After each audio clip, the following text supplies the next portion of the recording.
Olá, sejam bem-vindos ao Forbes Melhores CIOs do Brasil, uma série de podcasts especial para celebrar a lista de melhores CIOs do Brasil. Hoje eu recebo aqui no estúdio da Forbes a Leila Zimmermann, CIO da Mondelez Brasil, e aqui juntas nós vamos falar um pouquinho mais sobre a carreira da Leila, quem é a pessoa por trás da posição, falar sobre o futuro da tecnologia, o impacto no setor do varejo, da indústria e um pouquinho mais dos bastidores de alguns dos cases emblemáticos da Mondelez. Então seja bem-vinda, Leila. Super obrigada, Carol. Muito feliz de estar aqui com vocês e de poder compartilhar um pouco mais da minha história. Então, muito obrigada, Leila. A sua história é uma das mais marcantes para mim, porque eu fiquei muito intrigada com a questão de que você é uma pessoa que vem de outra área que não a tecnologia. Você é formada em administração e é muito raro você ver um líder de tecnologia que veio de uma formação diferente. Eu acho isso até inspirador de uma certa forma. Então, eu queria que você começasse por aí, né? De como que foi a sua formação e por que essa migração para a área da tecnologia. Perfeito. Bom, na verdade, eu comecei com cursos técnicos na área de tecnologia. Basicamente, eu fiz o que todo mundo inicia ali, que é processamento de dados. Mas ao longo da minha trajetória em processamento de dados, naquela época podia estagiar e eu comecei um estágio muito cedo. E eu notei que eu tinha uma dificuldade de entender dos processos de negócio para conseguir ali aplicar a tecnologia. Então não era nenhuma dificuldade de codificar, de trabalhar a parte técnica, mas de conversar e de entender os requerimentos dos usuários. E eu estava bem na época de escolher o meu curso de formação.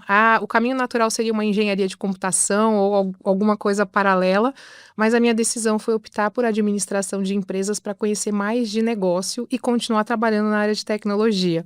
E aí eu fiz dupla formação, que é administração de empresas e análise de sistemas, mas foi fundamental eu ter administração de empresas para conhecer mais e conseguir trabalhar um conceito que hoje eu entendo melhor, que é a tecnologia com propósito e gerando valor. Sim, não, com certeza. Inclusive, é um desafio, né, para as pessoas de tecnologia começarem a galgar posições de liderança, justamente porque elas ficam muito presas na caixinha técnica e falta esse outro lado. Então, você meio que previu isso, previu É. o seu cargo de Eu liderança. diria que foi mais intuição do que de fato algo mais preciso, mas que hoje eu vejo que foi super acertado e que bom que foi esse o caminho que eu segui. Sim. E você passou por empresas de diversas áreas, da saúde hoje para bens de consumo, varejo.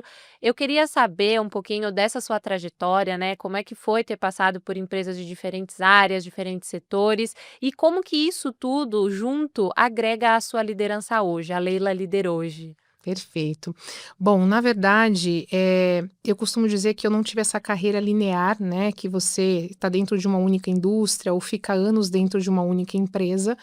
E eu acho que isso também tem o seu valor e a contribuição, que é um pouco da sua pergunta.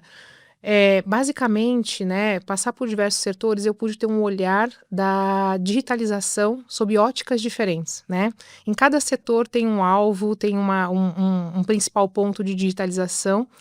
E eu vejo também que tem um tema que nas organizações não mudam, que é como você alinha estratégia com inovação e com a cultura da organização. E isso faz diferença, porque esse tripé ele vai direcionar como que a empresa vai atuar na digitalização e, inclusive, com relação ao setor de segmento. Eu tive muitos aprendizados, né, de coisas que deram muito certo, tenho muito orgulho de falar. Então, quando a gente olha para setores e digitalização, seja voltada para canais digitais, seja para toda a questão de dados que funcionaram e coisas que também foram testadas e foi aprendizado para fazer diferente ou começar de uma outra forma e que eu pude ir agregando isso por onde eu passei. Então, esse olhar também, essa diversificação, ajudou eu a ser mais pé no chão, ou seja, inovar, mas inovar com propósito, alinhado com a estratégia e não nunca, como eu comentei aqui, esquecer esse componente cultural que é tão importante. Sim, e falando de cultura eu acho que ser uma mulher na tecnologia agrega muito valor e eu acho que a diversidade no geral agrega valor quando a gente fala de inovação. E eu queria saber um pouquinho mais, é isso, da Leila, pessoa física também, como é que foi ser uma mulher na tecnologia, numa num período a gente ainda vive, né, alguns dilemas, mas hoje em dia tá um pouco mais simples do que já foi. Então eu queria ouvir de você como é que foi isso e como que hoje você também atua para trazer mais mulheres, porque eu sei que também é uma pauta relevante para você isso.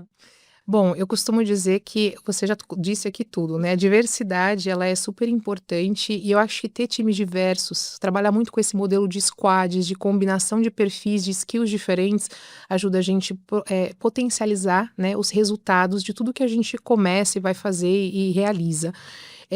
Claro que quando eu comecei há anos atrás, existia sim um número diferente, né, entre homens e mulheres. Eu acho que historicamente é uma carreira natural, técnica, que traz ali um interesse de perfis, né, e aí a escolha é muito pessoal. Eu sempre fui uma pessoa muito lógica, então assim, para mim foi muito, assim, exatas foi muito assim complementar ao meu perfil. E ver a evolução de tecnologia ao longo do tempo, né, e ver lá a minha formação lá atrás, quantas pessoas tinham na sala, como aumentou esse número, e também ver a representatividade, né, desses diferentes perfis dentro das indústrias da organização. Hoje a gente está num ponto diferente, né, e isso é super importante, eu fico muito feliz, na verdade, de ver isso.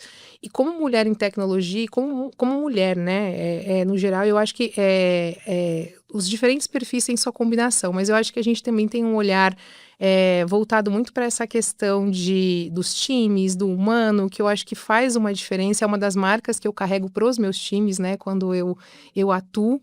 E hoje eu suporto, né, diversos temas voltados para ter mais pessoas em tecnologia. Então, para mim, eu sou muito feliz de mentorar, né, de acompanhar e de garantir que a gente continue tendo esse crescimento na área de tecnologia, de tantos perfis, de mulheres, de diversas skills e, como a gente falou no início, até de questões de pessoas que às vezes migram de carreira. Eu não estou em tecnologia, mas eu gostaria de ingressar em tecnologia e essa transição também suportar. Hoje eu faço parte de um grupo de mulheres CIOs, né?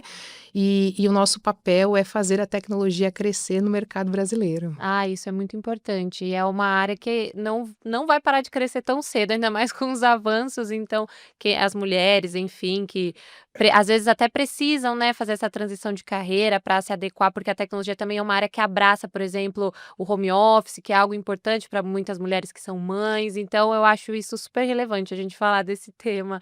E migrando agora também um pouco para a área vamos falar de Mondelez um pouco, porque eu acho assim que tem cases muito bacanas para você contar. Um que você comentou numa entrevista que a gente fez ainda no início do ano, para o Dia da Mulher, foi o Smart Pricing, né, dos produtos. Para quem não é familiarizado com nomes, a Mondelez ela é responsável pelos snacks mais famosos do Brasil. Você depois também pode citar quais são eles. E eu queria ouvir de você, Leila, um pouquinho de como que você está na prática levando a tecnologia, a inteligência artificial para os negócios da Mondelez e como que isso chega para nós consumidores? Falando da Mondelez, bem rapidamente aqui, bom, nós somos uma companhia de marcas icônicas, né? Então, Lacta, Oreo, Tang, Trident, são marcas aí que estão há anos no mercado, né? E super importantes na memória de todo mundo. Eh, Trabalhar a cultura, né, de estar centrada, no consumidor, ela é chave, né, a gente quer entregar o snack certo, no momento certo, do jeito certo para os nossos consumidores, e a inovação ela é extremamente importante nesse contexto, né. Quando a gente olha para tudo que a gente tem de crescimento de inteligência artificial acontecendo, a gente tem uma segurança de dizer que hoje na Mondelez, a forma como a gente está decidindo, né, aprender com a IA e poder escalar casos de sucesso, estão muito voltadas a gente testar e aprender, mas sempre com responsabilidade, com ética. E a gente tem um comitê de inteligência artificial, né? Então, previamente, antes da gente iniciar um use case, a gente passa por esse comitê para validar todos esses tipos de coisas e garantir que a gente está fazendo o uso da IA com responsabilidade e também com segurança para os nossos consumidores. Mas quando a gente olha para o potencial de IA no mercado de consumo, a gente tem diversas áreas para se pensar. Eu já vou falar dos case modelês, mas pensando no geral, quando a gente pensa em hiperpersonalização, em entender mais das preferências do nosso consumidor, de atuar de maneira mais inteligente na execução dos nossos produtos e também garantindo a disponibilidade do produto para os nossos consumidores, são milhões de possibilidades. A gente tem alguns projetos, além do Smart Pricing, que a gente falou no início do ano, que são bem relevantes nesse sentido, né? Um deles é uma combinação não só de AI, mas uma combinação de um supply mais inteligente, de uma logística voltada para a gente atender os nossos clientes e consumidores, que é o projeto Lenses, né? E dentro a gente tem combinações de diversas tecnologias. Mas o que a gente trouxe de aprendizado do Lenses é que a gente tinha uma demanda muito grande pelos nossos produtos. Quando chegava no final do mês, a gente tinha ali cerca de 50% a 60% dos nossos pedidos para entrega e a gente não conseguia dar vazão para todos esses pedidos e a gente ia para um limite de uns 20%. Quando a gente começou a entender a colaboração da cadeia e trabalhar mais próximo também com os nossos clientes, a gente conseguiu trazer soluções para sincronizar esses pedidos e a gente conseguir balancear e aumentar a nossa disponibilidade e capacidade de entrega. Então, o que a gente fez? Um dos itens com EIA é o pedido sugerido, né? E você conseguir entender a combinação do pedido, né? O tempo certo dessa entrega e também a variação desse pedido. A gente fala o mix dentro dele, né? Então, às vezes, a gente também ali está perdendo a oportunidade de fazer chegar mais produtos para o nosso consumidor e o nosso cliente também não está vendo isso. Então, com a inteligência artificial, a gente consegue trazer esse balanço de sugerir um pedido que vai atender melhor aquele cliente, aquele ponto de venda e, consequentemente, ter os produtos disponíveis para o nosso consumidor. E ainda nesse sentido, a gente tem a questão da ruptura, que é muito importante, né? Então, a gente conseguiu, em 6 meses, ter uma redução de uma ruptura que estava ali, né, para uns 20% para 2% nesse contexto. E a gente vê que o uso de dados, né, com a combinação de processos e do uso da inteligência artificial pode trazer um resultado diferente e a gente está colhendo esse momento de resultados com um projeto tão importante que traz esse end-to-end de processos e da cadeia toda, o fim a fim, né, do processo, o end-to-end e a cadeia toda sendo atendida. Esses são poucos exemplos, temos outros casos, mas Eu só falando imagino. desse aqui. Eu imagino. O que eu acho encantador no mundo da tecnologia é que é isso. Hoje, um exemplo real, enfim, eu comprei um Trident no horário do almoço. E às vezes você se questiona, né? Não, porque será que a tecnologia vai mesmo transformar o mundo? Será que a tecnologia está impactando, a IA, né? Está impactando a minha vida? Aí você pensa, né? Esse Trident que foi comprado, olha tudo que foi pensado a trajetória que ele teve antes de chegar ali no ponto de venda. Então, eu acho isso fantástico. E eu imagino que para você seja muito bacana trabalhar com essas marcas que estão na mão do consumidor final, né? Que não fica tanto no mundo ali mais técnico. E pensando nisso, eu queria saber como que você engaja o seu time, como que você traz essas pessoas que às vezes são ali mais da área da engenharia, né? Mas querendo ou não, técnicas para esse outro lado. Como que você traz elas para, olha aqui, você consegue transformar a vida de pessoas por meio do seu trabalho. Como que você faz isso? Eu acho essa pergunta bem relevante, porque é natural numa área que você trabalha entregando, né, a solução que vai estar ali na frente, às vezes esse questionamento acontecer. Eu costumo brincar com meus times que human skills, né, e aí os skills humanos, eles são tão importantes quanto entender de cloud, né, de nuvem, de tecnologia de nuvem ou de AI, que a gente está falando aqui de inteligência artificial. E muito pautado na empatia, na comunicação e na colaboração. A gente não consegue fazer um projeto técnico sem estar muito próximo do negócio, sem entender a realidade do nosso consumidor, sem visitar o ponto de vendas. Então, o incentivo também de engajamento, de motivação, ele vem de conhecer mais do nosso negócio para que a gente possa continuar propondo inovação com propósito. E algo que tem dado muito certo é essa combinação dos skills de negócio com tecnologia, de trabalhar próximo, né?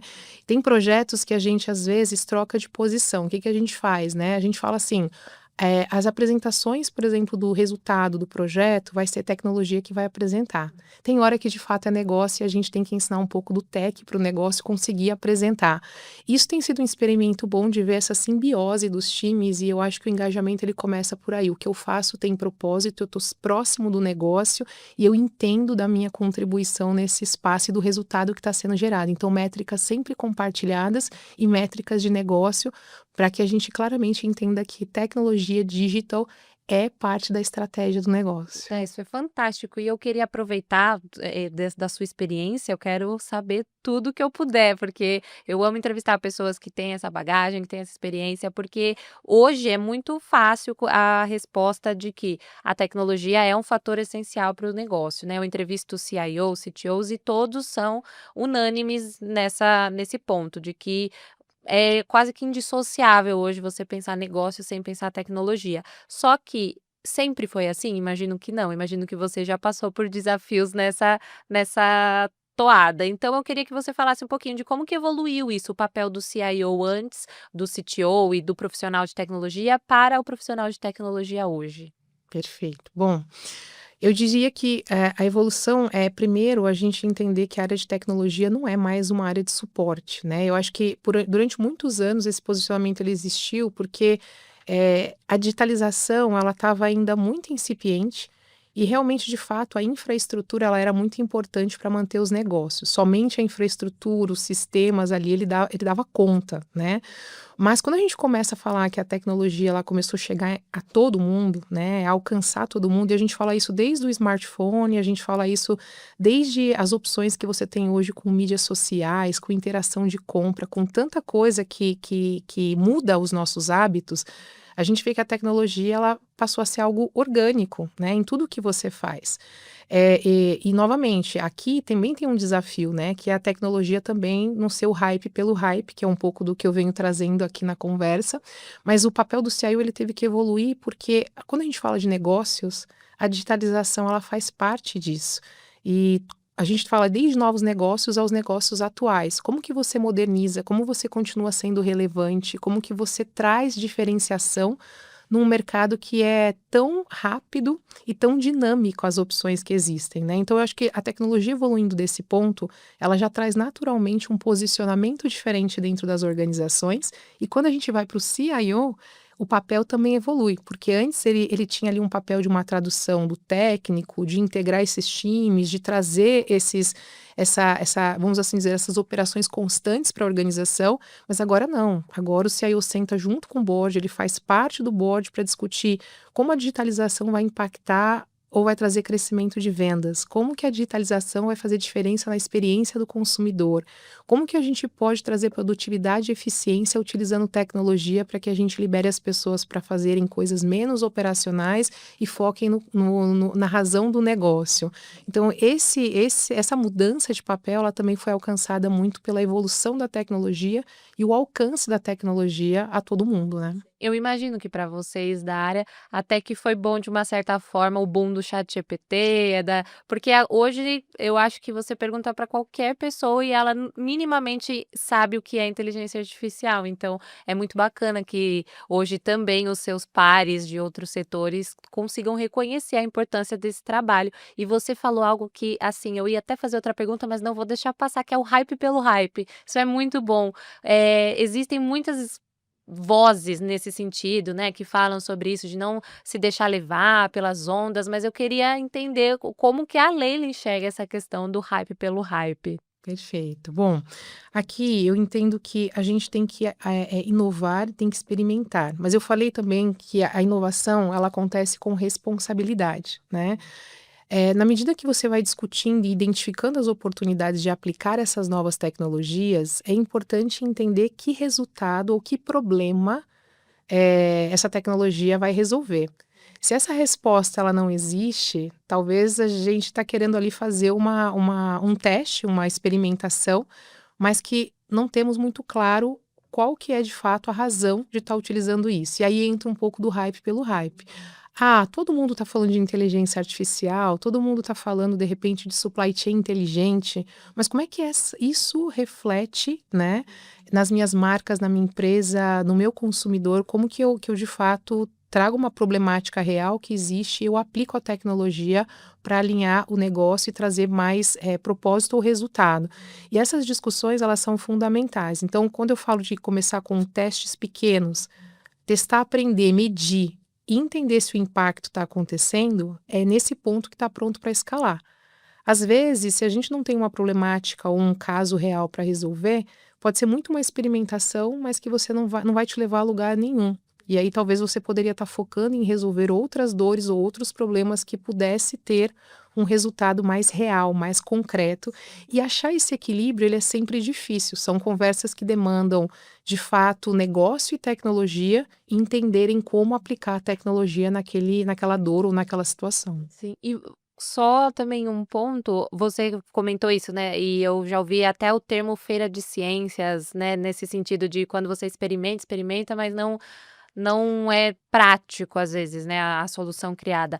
Mas existe uma importância em ter, por exemplo, uma área ou algumas pessoas dedicadas a só pensar em inovação, só ter ideias nesse sentido? Porque às vezes eu imagino que uma ideia não é útil do jeito que ela está, mas ela é a origem de outra coisa maior. Você acha importante isso? Muito importante.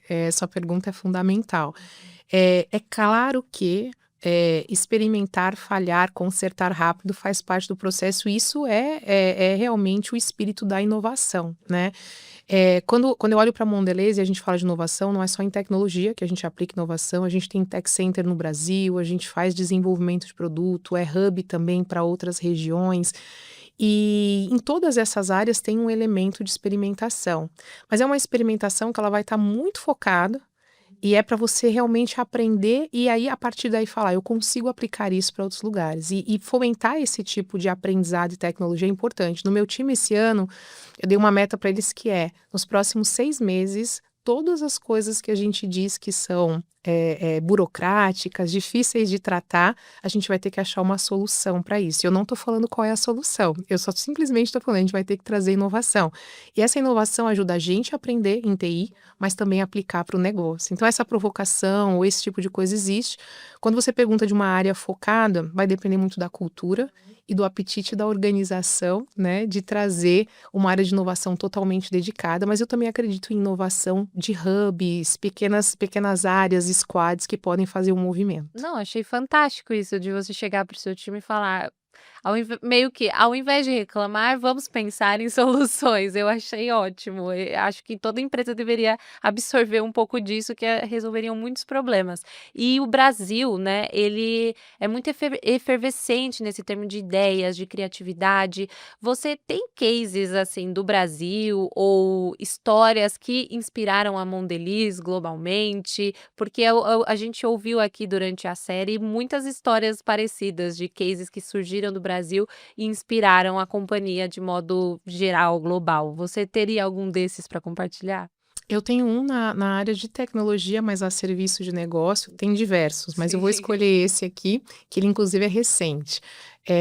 O Brasil, nós criamos uma visão estratégica, né, e eu falo nós enquanto, unidade de negócios, de ter o dado, né, como um asset, um ativo para a gente conseguir, extrair dados e tomar decisões, ser uma organização orientada a dados, né. Esse movimento ele começou global, mas assim, como fazer isso se tornar realidade? E no Brasil, a gente começou com pequenas iniciativas, né, de aprender e centralizar dados para que a gente pudesse tomar decisões mais baseadas em dados. E aí, quando o global começou a ver esse movimento, nossas áreas globais, e eles falaram assim: puxa, isso é o primeiro movimento, é a fundação dos dados para que a gente consiga tomar decisões. E aí a gente conseguiu receber um piloto para fazer a centralização dos dados que a gente já estava evoluindo no mercado e implementar isso dentro de um data lake para que a gente pudesse ter os KPIs da organização de maneira mais robusta e acessível, para começar a democratizar os dados. Esse projeto foi feito por um ano e hoje ele é referência para o global. Todos os países da Mondelez agora, para chegar nessa visão de ser uma empresa estratégica orientada a dados, está tomando o mesmo movimento dessa centralização e usando o mesmo data lake que virou um data lake global. Fantástico, porque eu já ouvi também que os dados, eles são o ouro dessa nova geração, desse novo momento, né.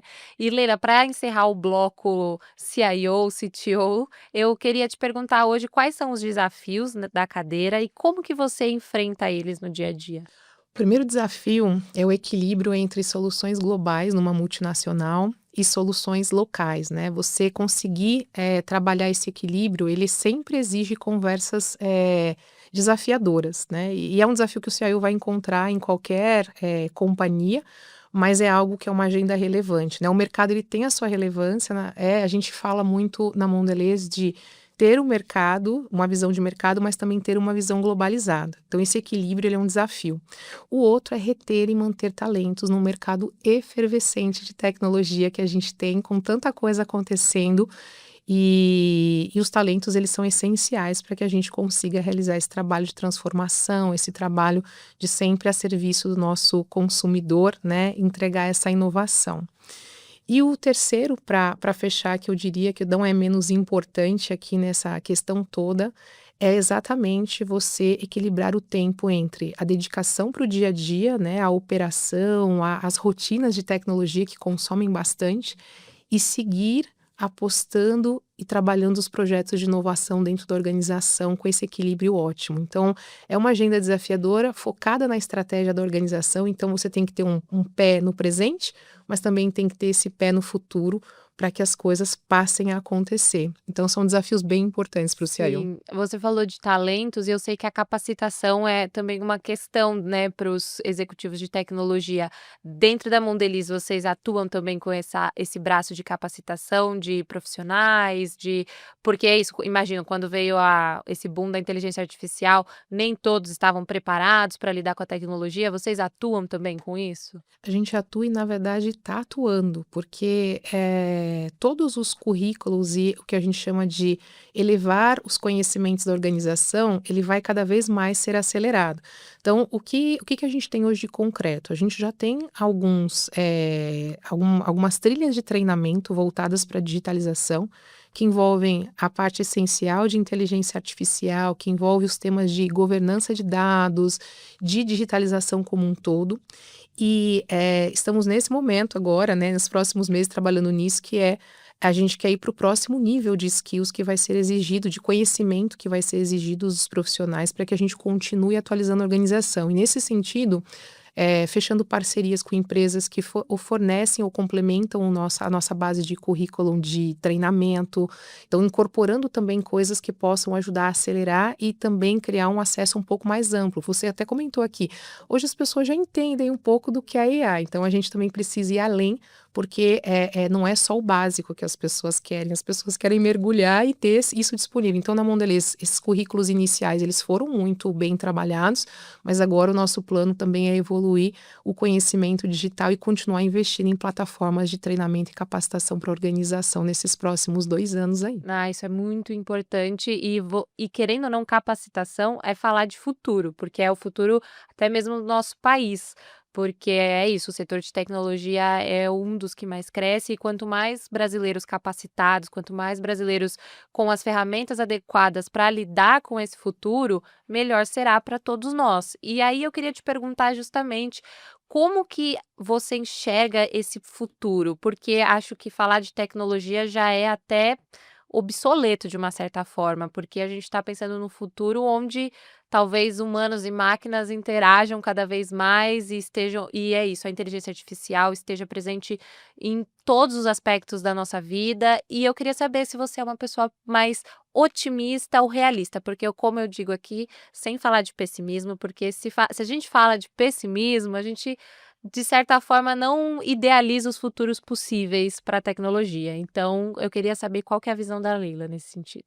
Olha, eu sou as duas coisas, otimista e realista. E o que eu acredito? Eu vejo um futuro brilhante, mas eu vejo um futuro, né? Tem muita gente preocupada que a AI vai substituir trabalho, e eu não estou falando que isso não tem um certo grau de verdade, né? Tem que entender a realidade para poder afirmar isso e tudo mais.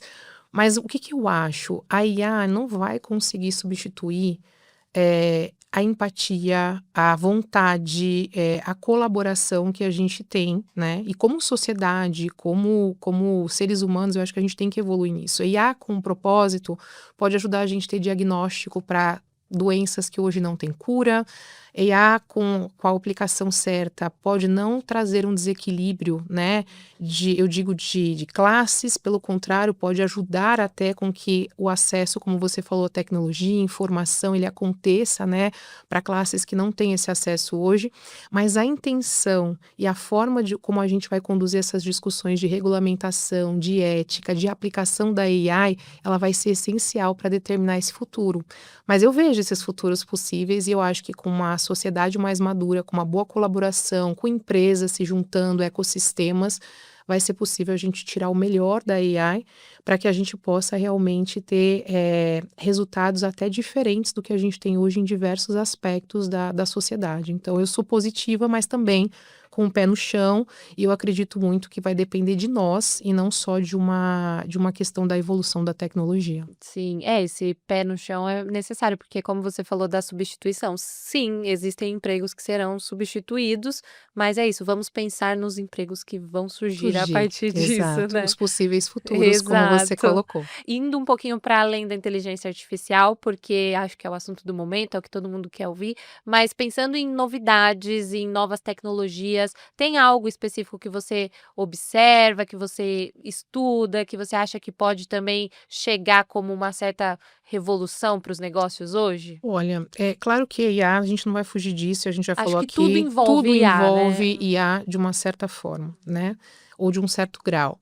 Mas quando a gente pensa, nas aplicações inúmeras que existem, né, e falando muito dessa questão da hiperpersonalização, da mudança de hábito do consumidor, eu vejo que diversos cenários, né, de preferências, de aprendizado que acaba envolvendo IA, mas também tem realidade aumentada, tem a questão do IoT, que a gente fala muito de aplicação em supply, mas eu acredito numa evolução do IoT em aplicação em gôndola, em ponto de venda, ou até mesmo dentro de alguns processos nas áreas, para extrair dado, para conseguir aprender mais de determinados processos, vai continuar evoluindo, assim como blockchain, que hoje tem segmentos muito específicos, mas se a gente entender o core do blockchain, tem muita aplicabilidade ainda e existiu muita discussão, é muito polêmico falar de blockchain, mas na verdade tem muito benefício se você souber e entender aonde aplicar. Então, por mais que a gente fale, são tecnologias que já não são tão hype, que já estão aí, eu acho que a combinação de tudo isso, mais o uso da inteligência artificial, vai trazer inúmeras possibilidades e potencializar, inclusive, alguns cases que a gente já vê no mercado. Então, eu aposto muito na evolução ainda dessas tecnologias e principalmente na aplicação para a indústria de consumo e varejo. É muito interessante você trazer tecnologias que já estão aí, porque é isso, a inteligência artificial também já estava lá quando a OpenAI, enfim, surgiu e essas empresas surgiram. Então, a gente nunca sabe, ano que vem pode ser que aconteça algo parecido com uma tecnologia que já existe e todo o mundo pare para repensar a partir disso. E Leila, infelizmente o papo tá bom, mas a gente está caminhando para o final. Sei que não existe receita de bolo, eu acho que é até simplista demais, né, quando a gente fala de o que fazer, o que não fazer, mas eu vou fazer essa pergunta porque ela precisa ser feita, que é, na opinião da Leila, o que define um bom CIO, um bom CTO, um bom líder de tecnologia? Muito bem. Pergunta desafiadora, estou pensando eh, que tem vários aspectos, mas eu vou focar novamente em três que são essenciais na minha visão. O primeiro é garantir a integração com a estratégia e com a cultura da organização, né? E esse movimento é muito de trabalhar próximo do negócio, como eu tanto destaquei aqui. Então, para mim, esse é um aprendizado de carreira e tem funcionado, e eu acredito cada vez mais nisso. A tecnologia não é proprietária da área de tecnologia. A tecnologia ela está ali já imbuída em todas as funções de negócio. Outras são realmente o desenvolvimento dos times, né? É uma área predominantemente tecnológica e a gente vai continuar trabalhando a humanização de skills, porque isso vai ser demandado para qualquer aplicação de tecnologia dentro de uma organização, dentro de um escopo. E o outro desafio é continuar cuidando do presente, mas desenhando os futuros possíveis. E não é ficar naquele tema de pensar de uma única forma na inovação, nesse futuro. Existem muitos futuros possíveis e o desafio é equilibrar e escolher esses caminhos. Então, esses são os três principais que eu penso e reflito que são importantes para ter sucesso numa cadeira de CIO. Adorei, Leila. Muito obrigada. Obrigada pelo tempo, obrigada. Parabéns mais uma vez, né, pela escolha. Inclusive, eu acho que eu vou perguntar isso também. Quais foram as repercussões depois que você saiu na lista? Foram positivas? Você gostou? Como é que foi? Bom, especialmente eu estou muito feliz, é um marco de carreira, né, eu já falei isso anteriormente, né, em algumas vezes que me perguntaram, eu nunca imaginei que eu ia estar numa lista, né, dos 10 melhores CIOs do Brasil, Forbes, e estar nessa lista representa para mim um exercício de felicidade, de reconhecimento de uma carreira, né, dedicada à área de tecnologia, mas também da responsabilidade de ser uma referência e continuar apoiando o desenvolvimento, né, de tantas pessoas que querem ingressar nessa carreira e fazer um movimento de ajudar e de trazer clareza de como isso possa ser possível. Então, eu tomo isso como uma grande responsabilidade, está sendo muito bom o reconhecimento dos colegas, o reconhecimento na própria Mondelez, mas também tem aí um tema associado a legado que eu quero carregar dessa experiência e realmente potencializar. Muito obrigada, Leila. Foi um prazer receber você aqui hoje e muito obrigada a você que assistiu até aqui. Para continuar acompanhando as principais novidades do universo da tecnologia e dos negócios, acompanhe as redes sociais e o site da Forbes Brasil. Até a próxima.